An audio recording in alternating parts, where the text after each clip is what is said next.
Bismillahirrahmanirrahim. Assalamualaikum warahmatullahi wabarakatuh. Alhamdulillahi rabbil alamin. Wa bihi nasta'inu ala umuri dunya waddin. Wa sallallahu ala nabiyyina Muhammadin wa ala alihi wa sahbihi ajma'in. Ma ba'd. Kita panjatkan puja dan syukur kehadirat Allah tabaraka wa taala. Pada kesempatan malam yang berbahagia kali ini kita kembali diberi kekuatan, kesehatan, hidayah serta taufik dari Allah Jalla wa Ala, sehingga kita bisa kembali menghadiri pengajian rutin malam Senin di Musalla Al-Hidayah di Desa Kedunguluh Purbalingga ini. Kita berharap semoga Allah Tabaraka wa Ta'ala berkenan untuk melimpahkan kepada kita semuanya ilmu yang bermanfaat, sehingga bisa kita amalkan sebagai bekal untuk menghadap kepada Allah Jalla wa Ala. Amin ya rabbal alamin. Salam dan salam semoga senantiasa tercurahkan kepada junjungan kita Nabi besar Muhammad sallallahu alaihi wasallam, kepada para sahabatnya, keluarganya dan umatnya yang setia mengikuti tuntunannya hingga akhir nanti. Para hadirin sekalian yang kami hormati dan juga segenap pendengar radio Muslim Jakarta dan sekitarnya, serta para pemirsa Yufid TV dimanapun Anda berada.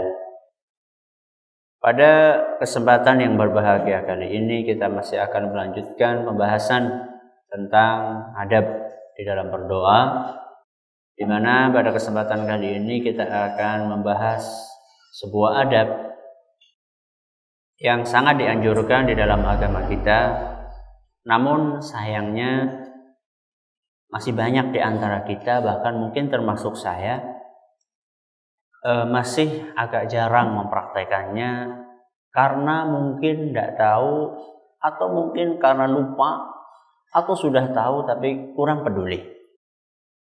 Adab itu adalah meluangkan waktu kita untuk mendoakan kaum muslimin.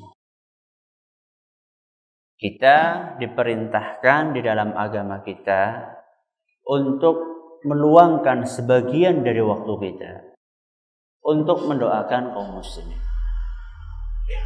Kita kaum muslimin semuanya itu butuh doa. Kita kalau didoakan sama orang lain, senang enggak? Senang. Makanya banyak orang berusaha untuk mengumpulkan orang sebanyak-banyaknya dalam beberapa momen. Tujuannya apa? Supaya didoakan. Itu alasannya. Jadi didoakan sama orang lain itu senang kita. Maka kalau misalnya kita senang didoakan oleh orang lain, maka seharusnya pun kita juga senang mendoakan orang lain. Makanya Nabi kita sallallahu alaihi wasallam pernah menyampaikan, la yu'minu ahadukum hatta yuhibba li akhihi ma yuhibbu li nafsihi. Kalian itu tidak akan dianggap beriman sampai kalian itu menyukai kebaikan untuk orang lain seperti kalian menyukai kebaikan untuk diri kalian sendiri. Jadi kalau misalnya kita menyukai, kita didoakan. Kalau kita belum suka untuk mendoakan orang lain, berarti kita belum dianggap beriman. Ini penjabaran, salah satu penjabaran dari hadis ini. Kita suka didoakan sama orang lain, berarti kita pun harus suka mendoakan orang lain. Kalau kita belum seperti itu, berarti kita belum dianggap beriman. Sulit enggak? Mana angel ya, wong iman ya. Iya. Jadi selama ini mungkin banyak di antara kita sudah beriman merasa, padahal belum tentu. Dan itu pernah dialami oleh orang-orang Arab Badui yang mereka mengklaim dirinya sudah beriman. Di dalam Al-Quran Allah Azza wa Jalla rekam perkataan mereka. Qalu amanna. Orang-orang Arab Badui itu mengatakan kami sudah beriman. Apa kata Allah Azza wa Jalla? Walakin qulu aslamna. Jangan kalian katakan kami sudah beriman. Kalian itu baru berislam. Jadi kalau boleh kita katakan, kita ini banyak di antara kita belum mukmin tapi baru muslim. Karena mukmin adalah sebuah tingkatan di atas muslim. Banyak di antara kita baru muslim, belum sampai taraf mukmin. Karena mukmin, kata Allah Azza wa Jalla di dalam kelanjutan ayatnya, walakin lam yadkhulil imanu fi qulubihim. Karena imannya itu belum masuk ke mana? Ke hati. Makanya di antara bentuk keimanan yang ada dalam hati adalah kita suka orang lain mendapatkan kebaikan seperti kita mendapatkan kebaikan. Tentunya kalau kita pengen didoakan sama orang lain, kita harus mau doakan orang lain. Allah Azza wa Jalla dengan kekuasaannya akan membuat orang-orang suka mendoakan kita kalau kita mau mendoakan orang lain. Jadi kalau kita pelit nggak mau mendoakan orang lain, tunggu saatnya.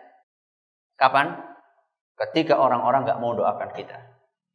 Bukan cuma sekarang ketika kita masih hidup, nanti ketika kita sudah meninggal dunia.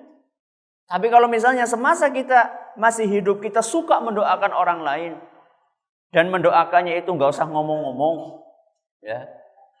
Dan juga mendoakannya nggak usah mungut bayaran. Ada sebagian orang itu adol donga, jualan doa, tak dongakan apa? Bayar disit yo. Dongane nyung tuli mustajab. Enggak, tapi doa betul-betul murni karena mengharapkan ridho dari Allah Azza wa Jalla. Kemudian demi mengamalkan tuntunan Rasul Sallallahu Alaihi Wasallam.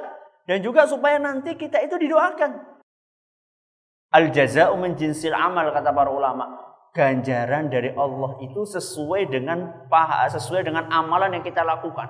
Kalau kita suka mendoakan orang lain, maka di antara ganjaran yang Allah berikan kepada kita, kita pun juga akan didoakan sama orang lain. Dan setiap kondisi dari kaum muslimin itu membutuhkan untuk didoakan. Contoh, satu, ketika orang sakit, butuh didoakan enggak? Coba betapa banyak kaum muslimin yang sakit.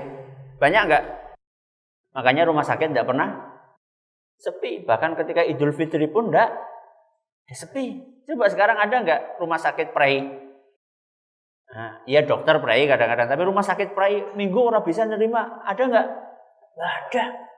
Dan itu ada orang yang subhanallah sudah menderita sakit sekian lama, terbaring sampai sekian minggu, sekian bulan, bahkan ada yang sekian tahun. Ada orang subhanallah tinggal kulit sama tulang saja. Dan itu sudah sekian tahun, 7 tahun, 8 tahun, enggak meninggal-ninggal. Sampai orang yang nunggu jarang mati-mati. Iki sing nembe wingi lahir jare si dawa umure malah mati disit. Subhanallah, memang ada sebagian orang yang diuji oleh Allah Subhanahu wa taala dengan sakit seperti itu. Nah, sekarang kalau misalnya kita melihat orang yang menderita seperti itu, kemudian kita bayangkan diri kita seperti itu. Nauzubillah min dzalik. Kemudian kita didoakan sama orang lain, senang enggak? Senang. Makanya Nabi kita sallallahu alaihi wasallam mencontohkan supaya kita mendoakan orang-orang yang sakit. Di antaranya sebuah hadis yang diriwayatkan oleh Imam Tirmidzi dan beliau menyatakan hadis ini hasan. Kata Nabi sallallahu alaihi wasallam, seandainya kita berkunjung membesuk orang yang lagi sakit. Kemudian orang tersebut belum saatnya untuk meninggal. Belum datang waktu ajalnya. Lalu kita berdoa di situ dengan mengucapkan as'alullahal azim. Apa? As'alullahal azim rabbal arsyil azim an yashfiyaka. Apa? Untuk an yashfiyaka toh.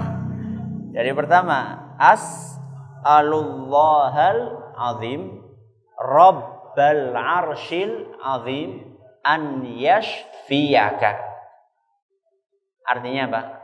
As'alullaha, aku meminta kepada Allah al-azim. Apa artinya al-azim? Yang maha agung, yang maha besar. Rabbal arsyil azim, pemilik arsy yang besar. An yashfiyaka, semoga Allah menyembuhkan kamu. Kalau kita menjenguk orang sakit dan kita membaca ini 7 kali, berapa kali? 7 kali, pasti akan sembuh.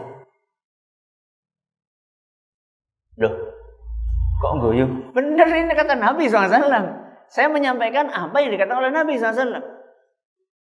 Kalau kita menjenguk orang sakit dan belum datang ajalnya, ya, belum saat itu mati, memang Allah mengizinkan dia itu belum saatnya untuk mati.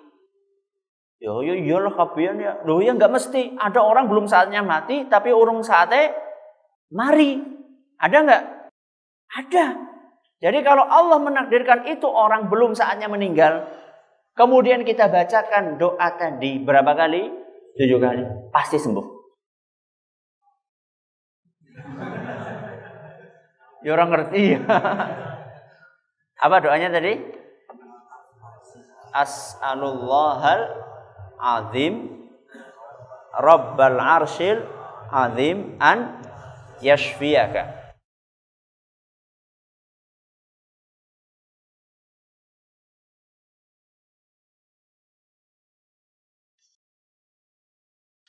Apa? As'alullahal azim Rabbal arsyil azim an yashfiyaka.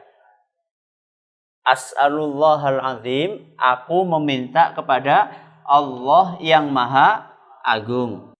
Rabbal arsyil azim, Allah itu pemiliknya arsy yang agung. An yashfiyaka, semoga Allah menyembuhkan kamu. Berapa kali? 7 kali. Pasti sembuh. Ya. Kalau tidak percaya coba. Ya.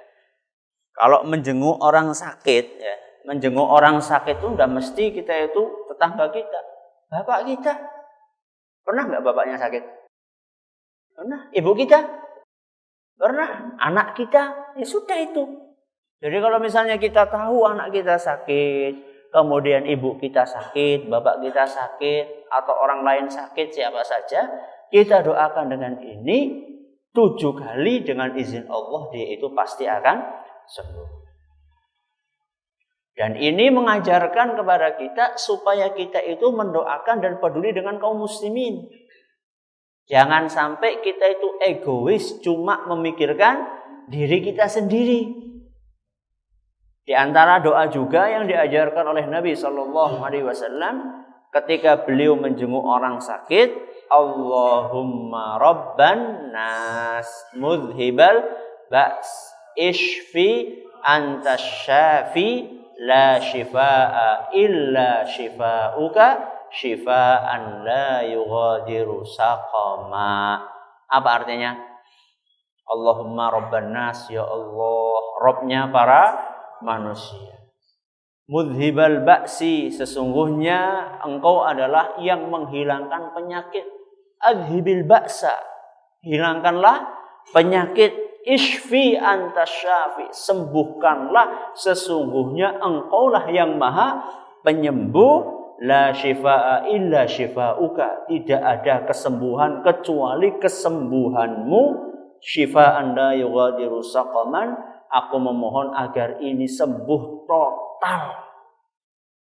Ada orang sembuh tapi tidak total, dan itu banyak sekali orang yang sakit, ya. Orang yang sakit, kemudian ketika sembuh tidak pulih seperti semula. Apalagi maaf kalau orang kena stroke, ya. Kadang-kadang setelah stroke tuh ada saja yang berkurang. Bisa jadi fungsi tubuhnya berkurang, tangannya atau mulutnya dulu berbicaranya lancar, ketika kena stroke kemudian sembuh tapi bicaranya jadi apa? Jadi pelo. Atau mungkin fisiknya menjadi tetap bugar, menjadi bugar kembali, tapi apanya? Ingatannya, memorinya banyak yang hilang. Nah, kita meminta kepada Allah syifaan la yughadiru saqaman, yaitu sebuah kesembuhan yang total, membersihkan seluruh penyakitnya. Mungkin enggak? Mungkin. Tidak ada sesuatu yang mustahil di tangan Allah Azza wa Jalla. Walaupun mungkin di mata manusia itu mustahil. Pernah beberapa saat yang lalu saya kedatangan dokter spesialisasi bedah syaraf. Bedah kok napa? Syaraf, nek bedah tulang biasa. Ini bedah apa? Syaraf. Syaraf itu kan cilik no. Cilik, nah itu dibedah-bedah. Syaraf sing cilik itu dibedah-bedah. Ora bisa bayangkan. Kerjaannya ya kur beleki ini kepalanya orang. Itu goleki syarafe iki oke, jan syarafe apa bundet terus dilurusaken dean iku lho. Kayane kayak gue. Oh, ana sing macet, oh berarti dibolongi dean kayak gue lah. Gampangannya seperti itu. Kira-kira seperti itu gambarannya, tapi saya yakin enggak sesimpel itu. Saya yakin enggak sesimpel itu. Ya. Itu dia cerita pernah kedatangan pasien. Umurnya baru 1 tahun kalau tidak salah anaknya. Dan dia bisa 1 tahun itu hanya bisa untuk bicara saja. Hanya bisa untuk bergerak saja. Nggak bisa berbicara, nggak bisa mengeluarkan suara, bahkan matanya juga nggak bisa ngelihat. Akhirnya dibawa scan, itu kan otaknya di scan. Ditanya sama dokternya, ditanya sama orang tuanya. Ini kira-kira anak saya bisa sembuh nggak, Dok? Maaf Pak ya, karena waktunya terbatas. Ini kalau di prosentase otak itu kan bentuknya segini. Ya kira-kira segini otak itu. Jenengan kan pernah lihat gambar otak yang paling pelungker-pelungker itu ya. Anak Bapak ini otaknya dari 100% itu cuma 20%. Diberi sama Allah cuma berapa? Jadi kalau kayak gini berarti cuma seberapa? Mungkin cuma segini saja otak. Sisanya apa? Air.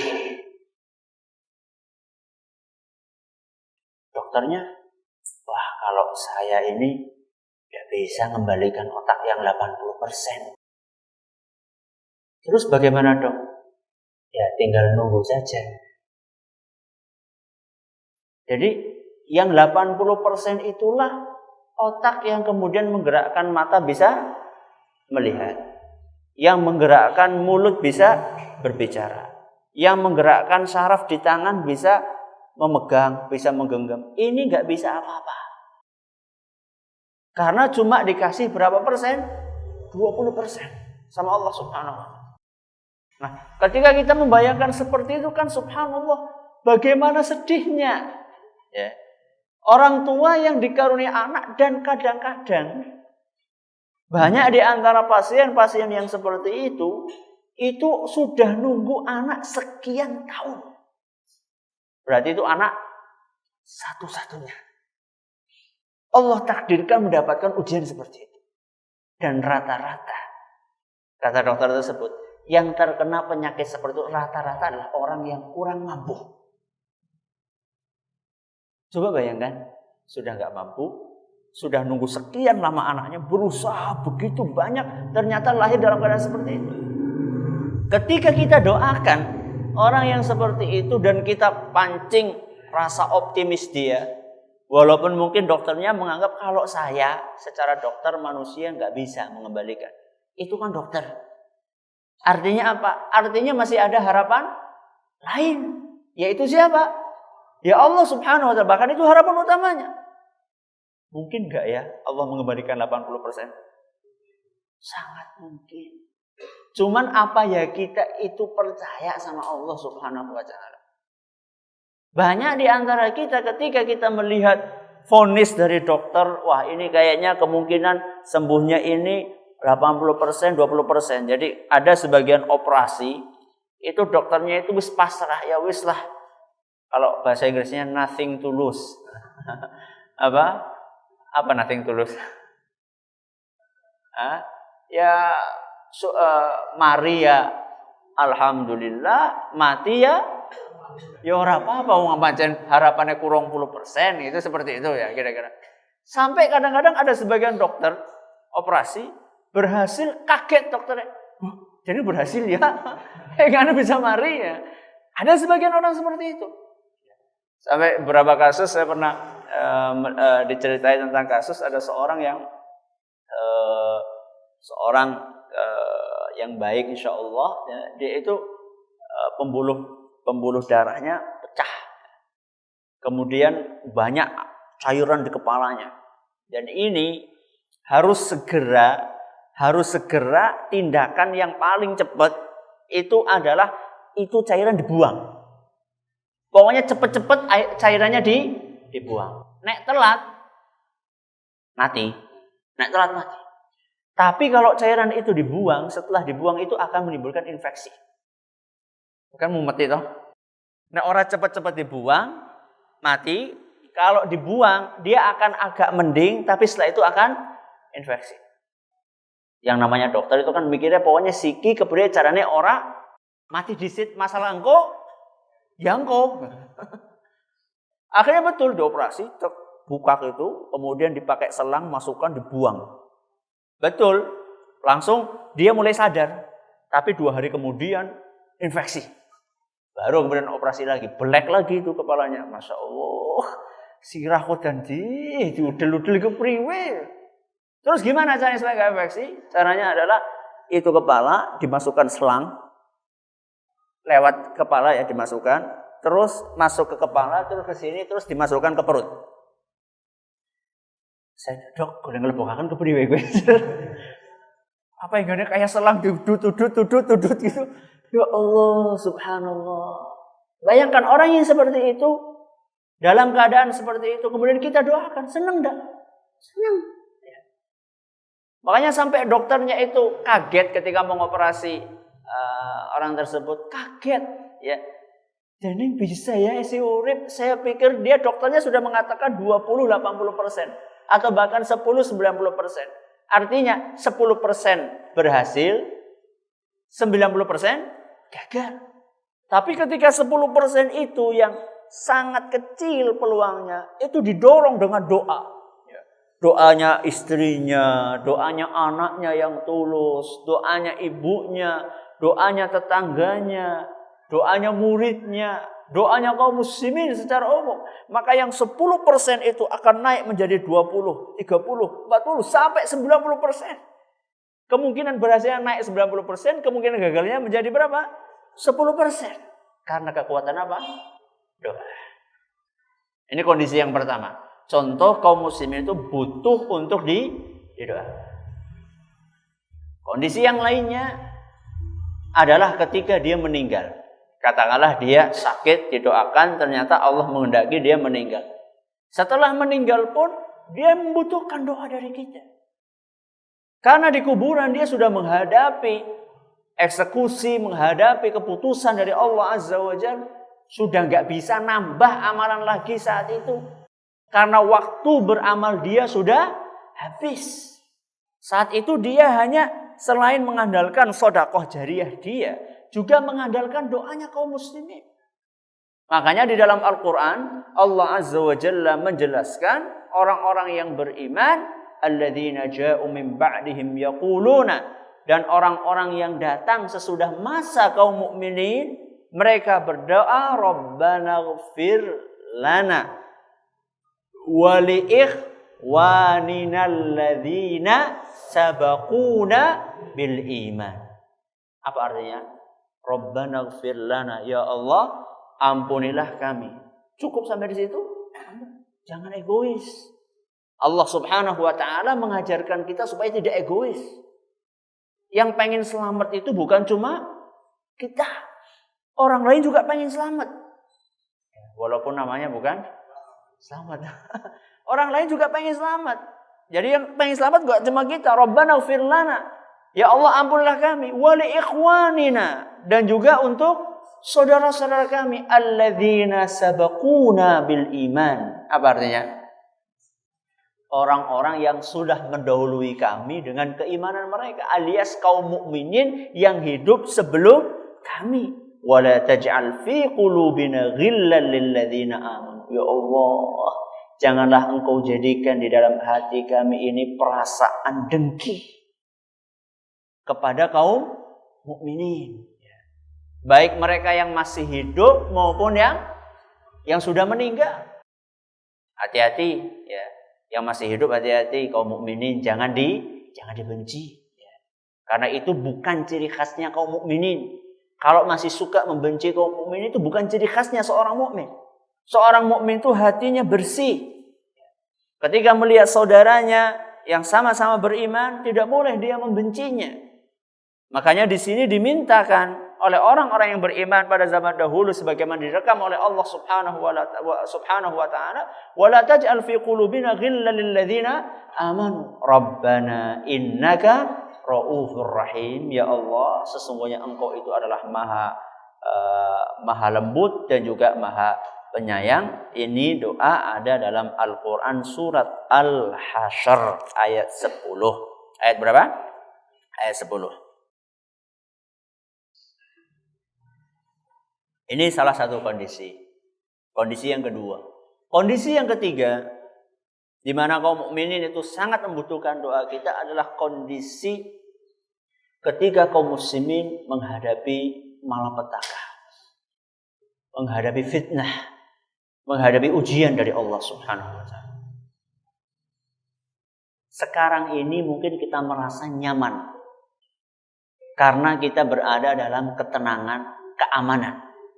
Tidak mengalami peperangan. Coba suatu saat kita melihat berita bagaimana kaum muslimin di berbagai penjuru dunia yang sedang mengalami peperangan. Sebelum kejadian yang baru ini di Palestina terlebih dahulu, kita lihat bagaimana kaum muslimin di sana. Untuk sholat saja sulit. Supaya bisa masuk ke Masjidil Aqsa itu harus ngantri 5 jam. Masuk apa? Masjid. B, kaum muslimin masih semangat untuk masuk ke masjid. Jajal. Di masjid-masjid kita gimana? Ngantri apa ora? Wis kawit mau diceluk-celuk ora teka-teka. Ora tau nyeluki. Lah gue hayya ala sholat mau diceluk gitu. Bayangkan di Palestina 5 jam ngantri. Jadi kalau misalnya pengen sholat di Masjidil Aqsa, ngantrinya dari jam berapa? Dari jam 8 pagi. Dari jam 7 pagi. Pengen Jumatan di Masjidil Aqsa, ngantrinya jam 7 pagi. Coba siapa di sini yang jam itu wis mangkat nang masjid? Ya orang mangkat masjid jam itu ya mangkat nang di ya sawah. Coba lihat bagaimana mereka kondisinya di sana. Kemudian mereka itu ditembok dengan tembok yang sangat tebal. Bahan makanan tidak boleh masuk. Dikit-dikit orang-orang penjajah kaum Zionis menembaki saudara-saudara kita di sana. Belum lagi yang terbaru di mana? Di Suriah. Betapa banyak di sana orang-orang yang dibunuh oleh oknum-oknum yang tidak bertanggung jawab. Ibu-ibu menjadi janda, anak-anak menjadi yatim, bapak-bapak kehilangan anaknya di depan mata mereka sendiri. Bayangkan, auzubillah min dzalik, melihat anaknya sendiri, kepalanya ditembak sampai pecah di hadapan dia, mati. Bagaimana coba bayangkan? Nah, orang-orang yang seperti itu membutuhkan doa kita. Jadi sekarang yang kita merasa aman, merasa tentram, merasa nyaman, jangan sampai lupakan saudara-saudara kita di berbagai penjuru dunia yang mengalami seperti itu. Ini diajarkan sama Nabi SAW untuk mendoakan mereka. Minimal kita mendoakan. Kalau kita nggak bisa membantu secara langsung, minimal kita mendoakan mereka. Coba siapa di antara kita yang menyempatkan mendoakan mereka kaum muslimin yang ada di Suriah, yang ada di Palestina, yang ada di Mesir, yang ada di berbagai penjuru dunia, yang ada di mana suku apa namanya? Apa? Rohingya, ya. Siapa di antara kita mendoakan mereka? Itu cuma mikir diri kita sendiri yang sekarang aman. Nauzubillah min dzalik. Bisa jadi suatu saat kita mengalami hal yang serupa. Ketika kita didoakan sama orang lain, kita tuh seneng gitu loh. Jadi jangan dipikir kaum muslimin di sana di Palestina itu ketika mereka mendengar berita kita mendoakan mereka nggak langsung senang sekali mereka. Saya sering ketemu sama beberapa teman. Ketika masih di Madinah, ada beberapa teman dari Palestina. Dia bercerita terharu melihat kaum muslimin di Indonesia mendoakan mereka. Senang mereka didoakan gitu. Sebagaimana kita ketika suatu saat naudzubillah min dzalik mengalami masa-masa seperti itu, kita didoakan, kita senang. Makanya Nabi SAW mencontohkan untuk melakukan namanya kunut nazilah. Kunut apa? Nazilah. Kunut nazilah itulah doa kunut untuk mendoakan kaum muslimin yang sedang tertimpa musibah besar. Nabi SAW mencontohkan, bahkan sampai 1 bulan Nabi SAW kunut mendoakan kaum muslimin. Dan juga diikuti oleh Abu Bakar, oleh Umar radhiyallahu anhu, dan juga oleh para a'immah kaum muslimin, mereka juga seperti itu. Kalaupun kita nggak bisa misalnya melakukan qunut nazilah, paling tidak di antara azan dengan qomat kita selipkan doa-doa untuk mereka. Ya Allah, kalau nggak bisa pakai bahasa Arab ya nggak apa-apa pakai bahasa Indonesia. Ya Allah, bantulah kaum muslimin yang ada di Palestina, yang ada di Suriah, selamatkanlah mereka. Kemudian hancurkanlah musuh-musuh mereka. Sekarang yang kita andalkan adalah itu. Kalau kita mau berhadap-hadapan mengandalkan kekuatan persenjataan, kalau itu yang akan kita andalkan, pasti kalah, tidak mungkin akan menang. Karena perlengkapan kaum muslimin itu jauh di bawah perlengkapannya orang-orang kafir. Ya dari dulu yang namanya kaum muslimin selalu jumlahnya, perlengkapan senjatanya selalu jauh. Coba lihat bagaimana perang Badar. Kaum musyrikin jumlahnya 1000 lebih, kaum muslimin jumlahnya cuma berapa? 300. Persenjataannya terbatas, jumlahnya terbatas, persenjataannya terbatas. Tapi menangnya dengan apa? Ya dengan doa. Ya. Makanya kalau misalnya kita nggak bisa membantu secara langsung, paling tidak kita sisihkan. Subhanallah, apakah kita nggak terenyuh melihat saudara-saudara kita dibunuh seperti itu? Bahkan terakhir katanya memakai senjata kimia. Ya. Yang selamat cacat seumur hidup. Ya. Yang terkena saat itu ya mati saat itu, berderet-deret nyawa. Orang lagi buka puasa ditembaki, bayangkan. Lagi mau buka puasa ditembaki ketika bulan Ramadan kemarin. Nah yang seperti ini masa tidak menggerakkan hati kita untuk mendoakan mereka. Walaupun mereka mungkin memiliki beberapa kesalahan. Tapi apakah kita tidak peduli untuk mendoakan? Mereka kan masih dianggap muslim. Maka kita doakan, minimal mereka itu didoakan supaya bisa diberi hidayah. Kemudian bisa diberi kekuatan menghadapi cobaan-cobaan yang Allah berikan kepada mereka. Ini kondisi yang ketiga. Yaitu ketika kaum muslimin sedang menghadapi ujian, perang, fitnah, dan seterusnya. Yang keempat adalah ketika kaum muslimin itu sedang ditimpa kelaparan. Sedang ditimpa kelaparan. Kita baru saja kemarin dilatih sama Allah Subhanahu wa Ta'ala untuk memiliki kepedulian dengan berpuasa selama 1 bulan. Itu saja banyak di antara kita yang sudah mengeluh, wah, pencot teman ya. Padahal nembe baru 1 hari. Biasanya yang paling berat itu adalah hari pertama. Karena apa? Karena jarang puasa. Coba kalau misalnya sering puasa, sunnah. Saya yakin puasa hari pertama ya biasalah untuk sering puasa. Dan itu kita rasakan lemes sekali, apalagi sore-sore sudah berasar itu gue melek, rasanya apa? Rasanya abot banget. Bayangkan cuma melek saja rasanya abot. Itu baru kita rasakan dari habis subuh sampai maghrib. Itu pun juga kita sudah sahur, sudah siap-siap.